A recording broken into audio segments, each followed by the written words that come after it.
조선 역사상 가장 극적인 나이 차이를 기록한 왕실의 혼례가 있었습니다. 신랑은 66의 나이로 이미 왕좌를 지킨 지 수십 년이 지난 노련한 군주, 영조였죠. 그리고 그의 곁에 설 새로운 신부, 즉 새로운 왕비는 이제 갓 15살이 된 어린 소녀였습니다. 무려 51살이라는 할아버지와 손녀뻘을 훌쩍 뛰어넘는 나이 차이였습니다. 이 믿기 힘든 결혼을 통해 한 소녀는 하루아침에 조선이라는 거대한 나라의 국모, 즉 왕비의 자리에 오르게 됩니다. 과연 이 소녀는 어떻게 늙은 왕의 아내가 되었고 훗날 조선의 정치를 송두리째 뒤흔드는 막강한 실권자가 될 수 있었을까요? 그녀의 삶은 정말 동화 속 신데렐라 이야기였을까요? 아니면 권력을 위해 피도 눈물도 없었던 냉혹한 악녀의 서사였을까요? 오늘 우리는 단순한 궁중의 암투를 넘어 한 여성의 개인적인 운명이 조선 후기라는 격동의 역사와 어떻게 복잡하게 얽혀 들어갔는지, 그리고 그녀가 남긴 수많은 논란과 상반된 평가의 유산이 오늘날 우리에게 어떤 의미를 던지는지 그 깊은 이야기를 따라가 보려 합니다. 운명의 거대한 수레바퀴가 돌기 시작한 그날로 거슬러 올라가 봅니다. 이야기의 주인공은 훗날 정순왕후로 불리게 될 경주 김씨 가문의 한 어린 소녀였습니다. 그녀의 가문은 대대로 명망 높은 사대부 집안이었지만 그녀가 태어날 무렵에는 권력의 중심에서 한 발짝 비켜나 있었죠. 하지만 가문의 명예와 혈통은 결코 무시할 수 없는 것이었습니다. 바로 그때 나라에는 새로운 국모를 맞이해야 하는 중대한 과제가 던져졌습니다. 영조의 첫 번째 왕비였던 정성왕후가 세상을 떠나면서 왕의 곁자리가 오랫동안 비어 있었기 때문입니다. 나라의 안정을 위해서라도 새로운 왕비를 책봉하는 일은 더 이상 미룰 수 없는 시급한 문제였거든요. 이렇게 시작된 왕비 간택령은 전국의 명문가 규수들을 긴장 속으로 몰아넣었습니다. 수많은 후보들이 저마다 가문의 명운을 짊어지고 궁궐의 높은 문턱을 넘었습니다. 간택이 진행되던 날의 경복궁은 그 어느 때보다 엄숙하고 무거운 공기로 가득 차 있었습니다. 화려한 비단 옷을 차려입은 어린 교수들이 줄지어 서 있었지만 그들의 얼굴에는 설렘보다는 극도의 긴장감이 서려 있었죠. 작은 기침 소리 하나 내기 어려울 만큼 삭막한 정적이 흘렀습니다. 심사를 맡은 왕실의 어른들과 상궁들의 날카로운 눈빛이 규수 한 명 한 명을 훑고 지나갔습니다. 바로 그 자리에 15의 어린 김씨도 있었습니다. 그녀는 다른 후보들처럼 떨고 있었을지도 모릅니다. 하지만 기록에 따르면 그녀는 유독 침착하고 당돌한 모습을 보였다고 전해집니다. 영조가 직접 참여한 마지막 심사 자리에서 잊을 수 없는 한 장면이 연출됩니다. 늙은 왕 영조가 규수들에게 세상에서 가장 깊은 것이 무엇이냐고 물었을 때 다른 규수들이 산이나 바다를 이야기하는 동안 그녀는 조금 다른 대답을 내놓았습니다. 바로 사람의 마음, 즉 인심이야말로 가장 깊고 헤아리기 어려운 것이라고 답했던 겁니다. 이 대답은 영조의 마음에 깊은 인상을 남기기에 충분했습니다. 어린 나이에도 불구하고 사물의 본질을 꿰뚫어보는 지혜와 배포를 엿보았기 때문이죠. 또 다른 일화도 전해집니다. 영조가 규수들의 손을 살펴보던 중 유독 고운 손을 가진 한 후보에게 칭찬을 건넸습니다. 하지만 어린 김씨의 손을 본 영조는 아무 말도 하지 않았다고 해요. 이에 그녀의 아버지가 걱정하며 그 이유를 묻자 그녀는 태연하게 대답했습니다. 왕께서 제 손을 보고 아무 말씀도 하지 않으신 것은 제 손이 왕비의 손, 즉 국모의 손처럼 복되고 귀한 손이었기 때문일 것이라고 말이죠. 이러한 당돌함과 비범함은 결국 66살의 왕, 영조의 마음을 사로잡는 결정적인 계기가 되었습니다.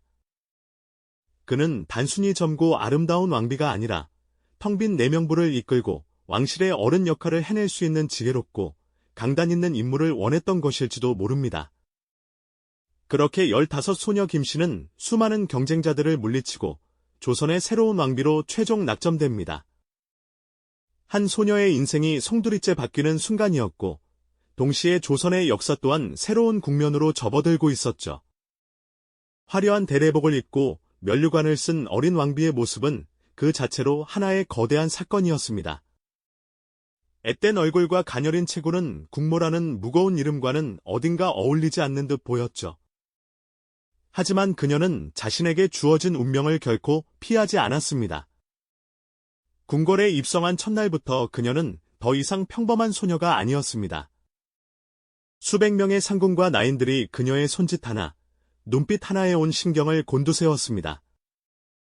끝없이 이어진 복도와 거대한 정각들, 그 화려함 이면에는 차가운 고독과 암투가 흐르는 곳이 바로 궁궐이었습니다. 어린 정순왕후는 이 모든 것을 온몸으로 받아들여야만 했습니다. 그녀는 빠르게 궁중의 법도를 익혔고 자신보다 나이가 훨씬 많은 후궁들과 왕실의 종친들 앞에서 국모로서의 위엄을 잃지 않으려 부단히 노력했습니다. 아마 밤이 되면 넓고 텅 빈 교태전에서 홀로 두려움과 싸워야 했을지도 모릅니다. 그러나 그녀는 결코 나약한 모습을 보이지 않았습니다. 오히려 그 상황을 자신의 것으로 만드는 비범한 적응력을 보여주기 시작했죠. 그녀와 영조의 관계는 일반적인 부부의 모습과는 거리가 멀었습니다. 영조에게 그녀는 사랑스러운 아내라기보다는 총명하고 기특한 손녀딸이자 동시에 나라의 채통을 함께 지켜나갈 정치적 동반자에 가까웠을 겁니다. 영조는 어린 왕비의 학문적 소양을 높이기 위해 직접 그를 가르치기도 했고 그녀의 지혜로운 판단을 높이 사며 총애를 아끼지 않았습니다. 정순왕후 역시 이런 영조의 기대에 부응했습니다. 그녀는 노련한 왕의 국정 운영을 곁에서 지켜보며 자연스럽게 정치의 생리를 터득해 나갔습니다. 누가 진정한 힘을 가졌는지, 권력의 흐름이 어디로 향하는지를 본능적으로 깨우치고 있었던 거죠. 그녀는 더 이상 어리고 순진한 소녀가 아니었습니다. 화려한 궁궐의 그림자 속에서 그녀는 조용히 자신만의 힘을 키우며 미래를 준비하고 있었습니다. 바로 그때 조선 왕실 역사상 가장 끔찍한 비극의 그림자가 서서히 궁궐을 뒤덮기 시작하고 있었습니다. 바로 영조와 그의 유일한 아들, 사도세자 사이의 갈등이었습니다. 이 비극적인 부자 관계는 이미 돌이킬 수 없는 파국을 향해 치닫고 있었죠. 영조는 완벽주의적인 성향이 강했고 자신의 기대에 미치지 못하는 아들 사도세자를 끊임없이 질책하고 몰아붙였습니다. 아버지의 가혹한 압박 속에서 사도세자의 정신은 점점 피폐해져만 갔습니다. 그는 기행을 일삼았고 때로는 폭력적인 모습을 보이기도 했습니다. 이런 상황 속에서 정순왕후는 어떤 입장이었을까요? 그녀는 공식적으로 사도세자의 어머니, 즉 계모의 위치에 있었습니다. 하지만 그녀와 사도세자의 나이 차이는 불과 10살에 불과했죠. 역사 기록 속에서 그녀가 사도세자의 비극에 직접적으로 어떤 역할을 했는지 명확하게 드러나는 부분은 많지 않습니다. 그녀는 철저하게 침묵하며 상황을 관망하는 듯 보였거든요. 하지만 그녀의 침묵은 그저 수동적인 방관이 아니었을 가능성이 높습니다. 당시 조정은 사도세자를 지지하는 소론 세력과 그를 비판적으로 바라보던 노론 세력으로 첨예하게 나뉘어 있었습니다. 그리고 정순왕후의 친정인 경주 김씨 가문은 대표적인 노론 가문이었죠. 이것은 매우 중요한 지점입니다. 정순왕후는 개인적인 감정을 떠나 자신의 정치적 기반인 노론의 이해관계와 운명을 같이 할 수밖에 없는 위치에 있었던 겁니다.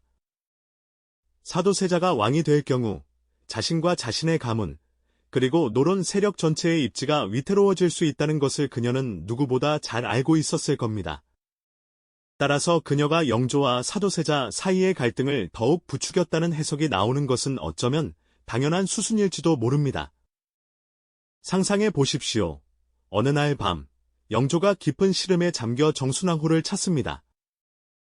그는 왕비에게 아들 사도세자에 대한 실망과 분노를 토로합니다. 이때 정순왕후가 어떤 반응을 보였을까요? 전하, 세자 저하께서도 다 생각이 있으실 겁니다. 라며 아들을 감쌌을까요? 아니면 전하의 옥체를 상하게 하는 세자의 불효는 용서할 수 없는 일입니다. 라며 영조의 분노에 기름을 부었을까요? 기록은 침묵하지만 이후의 정황은 후자의 가능성에 무게를 싣고 있습니다. 그녀가 영조 앞에서 사도세자의 작은 실수들을 침소봉대하여 고하거나 영조의 귀에 거슬리는 이야기들을 은밀하게 전했을 것이라는 의혹은 끊임없이 제기되어 왔습니다. 그녀의 말 한마디가 이미 위태롭던 부자 관계에 돌이킬 수 없는 균열을 만들었을지도 모르는 일이죠. 노론의 핵심 인물들이 그녀의 오라비인 김기주 등을 통해 왕비와 긴밀하게 소통하며 사도세자를 제거하기 위한 정치적 공작을 함께 꾸몄다는 주장도 있습니다. 결국 비극은 현실이 되었습니다. 1762년 윤 5월, 영조는 경로하여 사도세자를 폐위시키고 뒤주에 가두라는 역사에 길이 남을 비정한 명령을 내립니다. 아버지가 아들을 굶겨 죽이는 참혹한 사건 앞에서 정순왕후는 어떤 표정을 짓고 있었을까요? 그녀는 이 모든 과정을 침묵하며 지켜보았습니다. 세자의 아내인 해경궁 홍씨와 어린 손자, 훗날의 정조가 비통하게 울부짖는 동안에도 그녀는 자신의 감정을 드러내지 않았습니다. 이것은 그녀의 냉혹함을 보여주는 증거일까요? 아니면 최고 권력의 소용돌이 속에서 살아남기 위한 처절한 자기방어였을까요? 분명한 것은 사도세자의 죽음으로 인해 가장 큰 이득을 본 세력은 바로 노론이었고 정순왕후는 그들의 확고한 구심점이 되었다는 사실입니다. 그녀는 더 이상 늙은 왕의 어린 아내가 아니었습니다. 조선 최대의 정치 비극을 발판 삼아 그녀는 그림자 속에서 막강한 영향력을 행사하는 숨겨진 권력자로 거듭나고 있었습니다. 시간이 흘러 1776년, 조선을 무려 52년간 통치했던 절대 군주 영조가 마침내 눈을 감았습니다. 그의 죽음은 한 시대의 끝이자 또 다른 시대의 시작을 알리는 신호탄이었습니다. 영조의 뒤를 이어 왕위에 오른 인물은 바로 비운의 사도세자의 아들, 정조였습니다. 아버지의 비극적인 죽음을 똑똑히 목격했던 어린 세손이 이제 한나라의 왕이 된 것입니다. 정조의 즉위는 노론 세력에게는 거대한 위협이었습니다. 자신들의 손으로 죽음으로 몰아넣은 세자의 아들이 복수의 칼날을 갈고 있을 것이라는 두려움에 휩싸였죠. 바로 이 절체절명의 순간, 노론 세력이 자신들의 방패막이자 구심점으로 내세운 인물이 있었습니다. 바로 영조의 계비이자 왕실의 가장 큰 어른이 된 정순왕후, 이제는 대왕 대비가 된 그녀였습니다. 정조가 즉위했을 때 그의 나이는 25으로 결코 어린 나이가 아니었습니다. 따라서 정순왕후가 공식적으로 수렴청정을 할 명분은 없었죠. 하지만 그녀는 왕실의 최고 어른이라는 막강한 권위를 가지고 있었습니다. 조선은 유교 국가였고 우더른에 대한 공경은 왕이라 할지라도 거스를 수 없는 절대적인 규범이었습니다. 정순왕후는 이 점을 교묘하게 활용했습니다. 그녀는 수렴청정이라는 공식적인 형태는 아니었지만 사실상의 영향력을 행사하며 정조의 정치를 뒤에서 통제하려 했습니다. 대왕 대비의 이름으로 내려지는 언문교주는 왕의 명령만큼이나 큰 힘을 발휘했고 노론 대신들은 그녀를 등에 업고 사사건건 정조의 개혁 정치에 발목을 잡았습니다. 조정은 젊고 총명한 개혁 군주 정조와 그를 견제하려는 노예한 정치 세력의 중심에 선 대왕 대비 정순왕후에 보이지 않는 싸움터가 되었습니다. 정조와 정순왕후의 관계는 단순한 정치적 대립을 넘어선 복잡하고 미묘한 신경전의 연속이었습니다. 정조는 할머니인 대왕 대비에게 효를 다하는 모습을 보이면서도 결코 그녀에게 실권을 내주지 않으려 했습니다. 그는 규장각을 설치하여 젊고 새로운 인재들을 등용하고 자신의 친위 부대인 장용영을 창설하며 왕권을 강화해 나갔습니다. 아버지를 죽음으로 몰아넣은 세력들을 서서히 척결하며 복수의 칼날을 갈고 있었죠. 정순왕후 역시 이런 정조의 의도를 모를 리 없었습니다. 그녀는 자신의 정치적 생명과 노론 세력의 존립을 위해 한치도 물러설 수 없었습니다. 그녀는 며느리인 해경궁 홍씨와도 미묘한 관계를 형성했습니다. 두 사람은 사도세자의 비극이라는 공통된 상처를 안고 있었지만 정치적으로는 결코 한편이 될 수 없는 운명이었습니다. 어전회의가 열리는 날이면 옥자에 앉은 젊은 왕 정조의 눈빛과 발 뒤에서 그의 말을 듣고 있는 대왕 대비 정순왕후의 기운이 팽팽하게 맞서는 듯한 긴장감이 흘렀습니다. 정조가 새로운 개혁안을 내놓으면 어김없이 노론 대신들이 들고 일어나 대왕 대비의 뜻을 거론하며 반대하고 나섰습니다. 그들의 배후에는 언제나 정순왕후의 서늘한 그림자가 드리워져 있었죠. 젊고 이상적인 개혁군주와 현실 정치의 냉혹함을 꿰뚫고 있는 대왕 대비 두 거대한 권력의 충돌은 조선의 운명을 건 거대한 폭풍을 예고하고 있었습니다. 1800년 여름, 조선의 하늘에 거대한 별이 떨어지듯 개혁군주 정조가 갑작스럽게 세상을 떠나고 만 것입니다. 그의 나이 불과 49, 한창 국정을 이끌며 자신의 이상을 펼쳐나가던 시기였기에 그 충격은 실로 엄청났죠.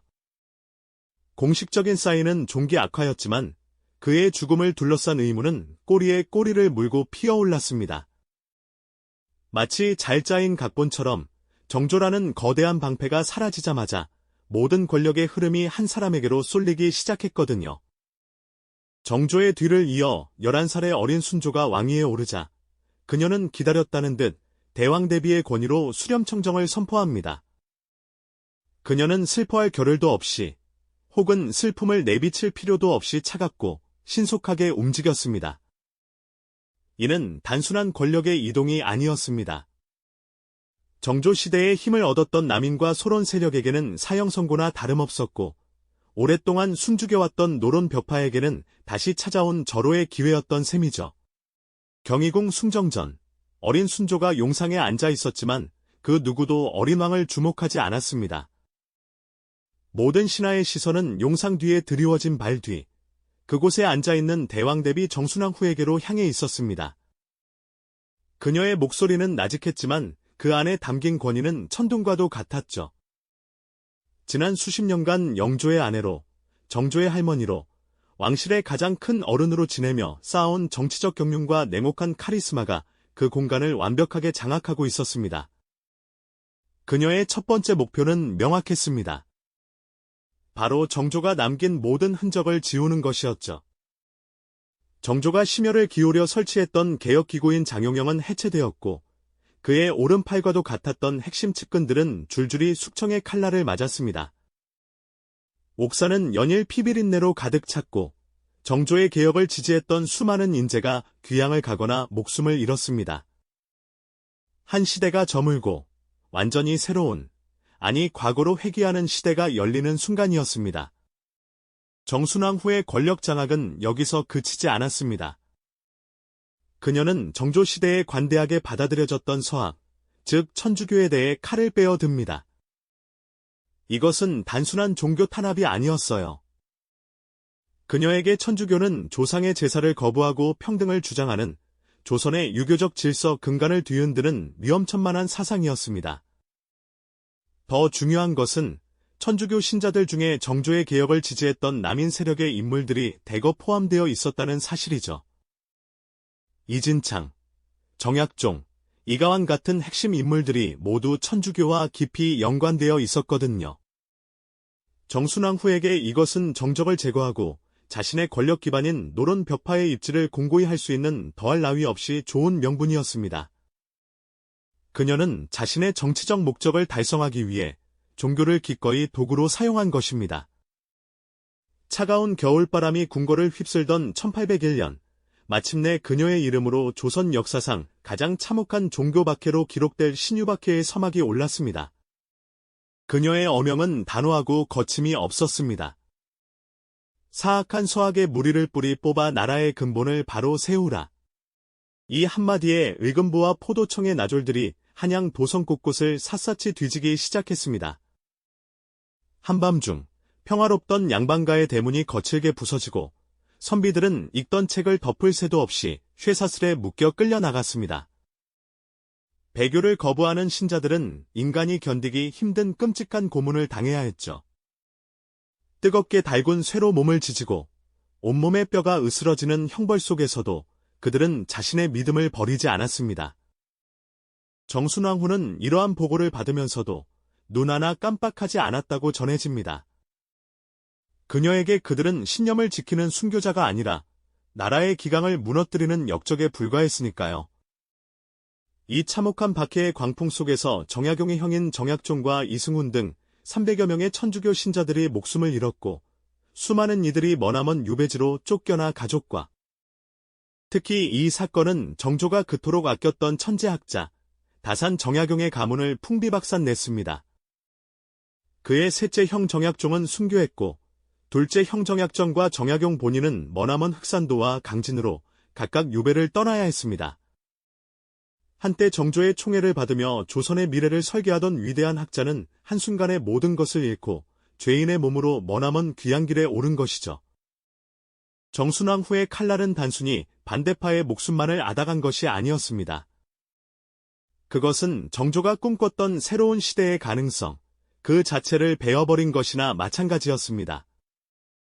그녀는 자신의 권력을 지키기 위해, 그리고 자신이 믿는 유교적 질서를 수호하기 위해 기꺼이 피해 강을 건넜고, 이로 인해 역사에 악녀라는 지울 수 없는 낙인을 스스로 새기게 됩니다.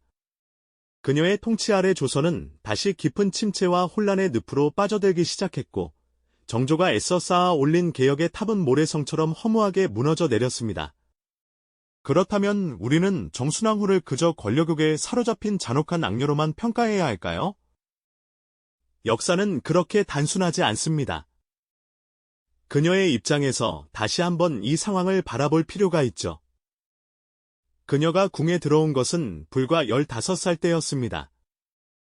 꽃다운 나이에 66세의 늙은 왕의 아내가 되어 자신보다 나이가 훨씬 많은 후궁과 자식들 사이에서 살아남아야 했습니다.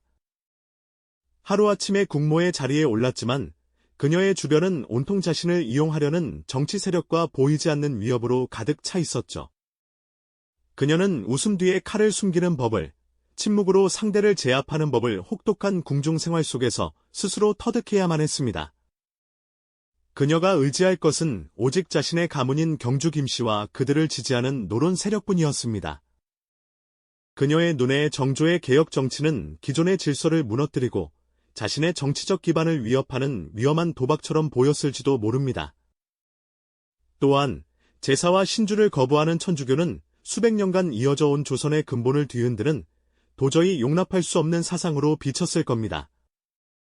그녀의 강경책은 어쩌면 권력욕 때문이 아니라 자신이 옳다고 믿는 가치와 질서를 지키기 위한 필사적인 몸부림이었을 수도 있습니다.